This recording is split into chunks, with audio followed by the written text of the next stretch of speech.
À moins de 10 jours de l'élection à la présidence, à l'université de Limoges, les voyants sont au vert pour Isabelle Cloque-Fontanille.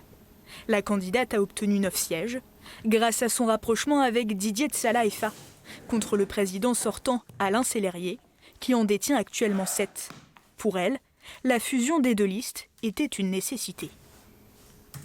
Nous souhaitons en fait rendre l'université à la communauté universitaire. Donc apporter du dialogue, apporter de l'apaisement, pas forcément changer des choses. En tout cas pour nous, ce qui est important, c'est que tous les projets concernent toute l'université.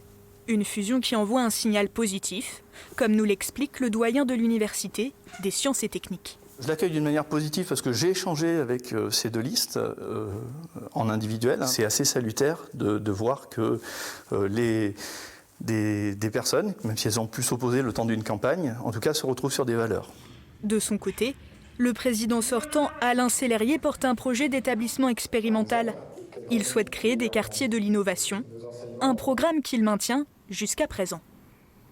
Ce que l'on va proposer, c'est de continuer à travailler ce projet-là avec la communauté pour essayer de faire en sorte que justement il y ait plus d'adhésion à ce projet.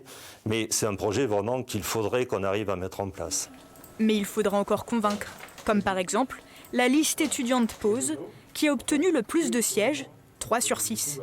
Ce collectif indépendant se dit ouvert aux discussions. Si M. Sellerier souhaite continuer l'établissement expérimental, il faut nous convaincre, mais actuellement, il est certain que dans les faits, il n'est pas travaillé de la même manière. La nouvelle présidence sera officialisée le 18 décembre, un tournant dans l'avenir de l'université qui compte plus de 17 000 étudiants.